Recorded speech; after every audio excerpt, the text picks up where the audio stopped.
안녕하세요. 글로벌TV 김대표입니다. 우선 지난주 특이점이 있었죠. 바로 HLB가 급락을 했다라는 것인데 FDA에서 HLB의 간암 치료, 그 신약 리보세라닙이죠. 6개월 내에 결정을 하겠다. 이러한 내용 때문에 주가가 급락한 건데 사실 투자자들은요. 조금 더 빠른 시일 내에 이 신약 허가를 기대하고 있었습니다. 거기에 따른 실망 매물이 쏟아지는 것으로 보이는데요. 더 중요한 것은요. HLB가 급락을 하는데도 불구하고 다른 바이오주들은 어땠습니까? 오히려 신고가를 돌파하는 그런 종목들도 나왔다라는 얘기입니다. 즉 다른 바이오주들은 끄떡이 없었어요. 이거는 쉽게 말해서 바이오 업종이 그만큼 강하다라는 반증이 되겠죠. 이 ABL 바이오 같은 경우에도 이제 신고가를 돌파를 해주고 있는 상황에서도 아직까지도 하방 경직력을 보여주고 있는 상황입니다. 제가 ABL 바이오 같은 경우에는 여기서도 이렇게 상승 채널을 그어드리면서 채널을 이탈하는 그런 휩소성 무빙이 보이면 무조건 매수로 접근해야 된다라는 내용을 말씀드렸었는데 그 당시부터 지금 거의 60%가량 반등이 나오고 있는 상황이죠. 이 ABL 바이오 같은 경우에는 제가 지속적으로 체크를 해드리는 종목이지만 계속해서 체크를 해드릴 종목입니다. 왜 그러냐면 최고점, 그러니까 올타임 하이를 경신했다라는 건 무슨 뜻이겠습니까? 힘이 강하다는 뜻이에요. 우리 항암 3대장이라고 하면 뭐가 있습니까? 리가캠 바이오가 있죠. 그리고 방금 보여드렸던 ABL 바이오, 그리고 지속적으로 신고가 랠리를 보여주고 있는 이 알테오젠도 항암 3대장에 속하는 종목입니다. 그런데 어찌됐건 알테오젠이라는 이 종목이 대장을 잡으면서 항암 3대장을 지금 완전히 끌어올리고 있는 상황이라는 거죠. 이 제약바이오라는 것은요, 사실상 좀 성향에 따라서 조금 호불호가 갈릴 수가 있습니다. 그러나 지금과 같은 제약바이오 장세가 나타났을 때 이 소외감이 극에 달할 수 있다는 거예요. 그래서 제약바이오 관련 섹터는 제 지인분들한테 지난 6월부터 누누이 말씀드렸던 게, 자, 금리 인하 사이클이 결국에 오게 될 거고 코스닥 지수가 코스피와의 키 맞추기로 가기 위해서는 제약 바이오가 오를 수밖에 없다라고 말씀을 드렸어요. 그 중에서도 항암 3대장 그 종목에 대해서 얘기를 지속적으로 해드리고 있는데요. 바이오 섹터 자체는요, 얼마 전까지만 해도 꿈을 먹고 가는 게 바이오 기업이다라고 얘기를 했잖아요. 하지만 이제는 다릅니다. 이제는 실제로 실적도 나오고 있고요, 성과도 나오고 있다는 얘기예요. 따라서 이 하반기가 얼마 남진 않았겠지만 이 하반기 내내에 바이오주들 순환매는 당연히 이어질 수 있다라고 생각을 합니다. 따라서 신규 포트폴리오를 구성하더라도 신약 바이오텍 혹은 의료 AI 이쪽 파트까지는 충분히 포트폴리오 조율에 있어서 관심을 가지고 지켜봐야 된다라는 말씀을 드렸죠. 국내 증시도 드디어 38개월 만에 금리 인하 시기가 도래를 했습니다. 사실상 국내 금리 같은 경우에는 미국보다는 좀 오랜 기간을 걸쳐서 이 금리 동결을 유지를 오래 해왔죠. 그래서 금리 인하에 대한 효과가 미국보다는 금리 인하 효과가 좀 미비할 수는 있어요. 그러나 자금 조달이 수월해진다는 것은요, 궁극적으로 호재가 맞죠. 그렇기 때문에 금리 인하 수혜주들은 당분간은 좀 더 힘이 좋을 가능성이 높다라는 겁니다. 개인적으로도 당분간은 포트폴리오의 제약바이오 섹터는 반드시 계속해서 유지를 할 예정입니다. 그래서 저도 관심 깊게 보고 있는 종목, 단기적으로 좋은 퍼포먼스를 보여줄 수 있는 종목을 가지고 나왔는데요. 지금 일단 우선 첫 번째로 앱클론이라는 주식입니다. 앱클론 주식의 차트를 보시면은 고점끼리 그리고 고점끼리 선을 이어봤을 때 이렇게 하나의 하락 추세선이 나타나게 됩니다. 이렇게 가까이서 보시면 어떤 흐름이 보이냐면 지금 이 하락 추세선을 계속해서 돌파를 시도하고 있다가 오늘 결국에 돌파를 해주고 있는 상황이 보이실 겁니다. 그리고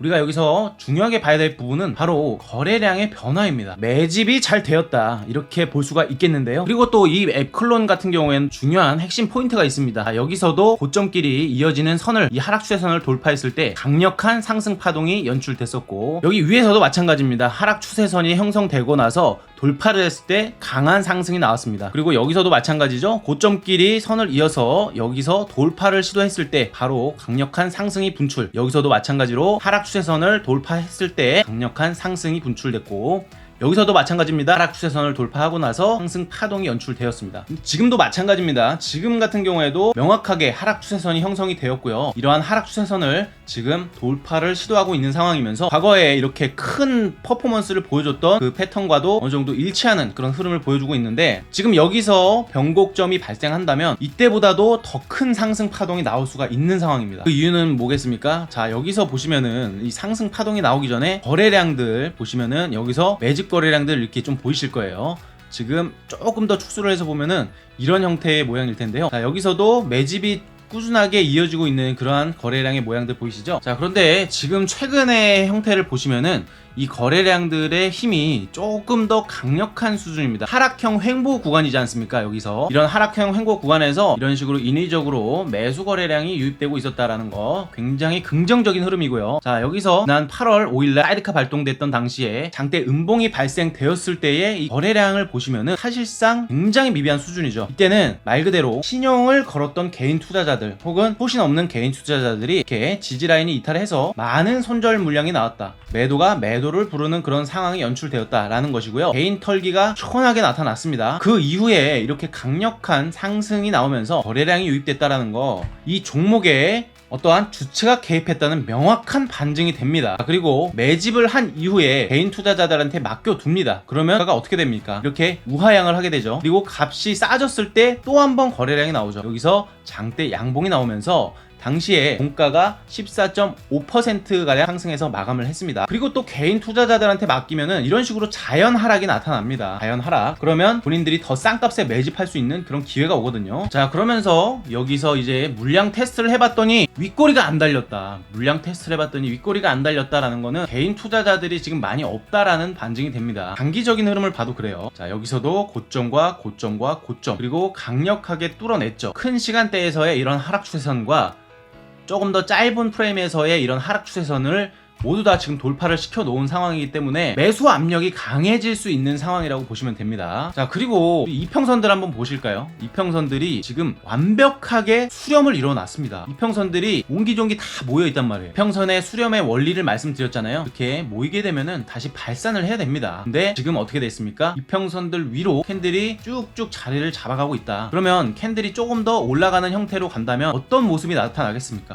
이평선들 이런 식으로 정배열 초입 구간으로 작용할 수 있다는 것이죠. 이런 이평선의 확산 효과도 지금 상승으로 확산하느냐 하방으로 확산하느냐 상방으로 확산을 할 가능성이 지금 상당히 높아져 있는 그런 자리라고 보시면 됩니다. 간단한 예로 여기서도 이평선이 잘 모여 있었습니다. 그러나 캔들이 이평선을 뚫고 내려온 상황이었잖아요. 그러니까 어떻게 됩니까? 이평선이 하방으로 확산이 되면서 이렇게 하락세가 연출이 되었고요. 반대로 여기서도 이평선의 수렴이 제대로 수렴이 되어 있었고요. 이평선의 수렴을 캔들이 상방으로 돌파를 시도했으니 캔들이 상방으로 뚫어내면서 이평선의 확산이 됐다라는 것이죠. 그러면은 역시나 가격의 상승으로 이어졌던 부분, 여기서도 마찬가지로 지금 이평선을 확실하게 수렴해주고 캔들이 이평선을 이제 이격도를 벌릴 준비를 하고 있다라는 겁니다. 그렇다면은 앞으로 이런 식으로 벌어질 수가 있겠고요. 제가 생각하고 있는 1차적인 단기 목표가 2만원까지는 사실상 어려운 부분이 아니겠죠. 두 번째 종목으로 셀트리온에 대해서 말씀을 드릴 예정인데, 이 종목에 대해서는 제가 준비한 내용이 굉장히 많으니까 오늘 영상 말고 다음 영상에서 준비해서 안내해드리도록 하겠습니다. 그러니까 제가 차트 분석해드리는 내용 놓치면 안 되니까 구독 반드시 해두시기 바라고요. 그뿐만 아니라 제가 업로드하고 있는 영상 단순히 종목 하나하나만을 다뤄드리기보다도요, 앞으로 주식시장이 어떤 식으로 흘러갈지, 그리고 그 부분에 있어서 어떤 식으로 대응을 해야 되는지, 이런 부분들도 다뤄볼 거예요. 최근 시장의 변동성이 워낙 크잖아요.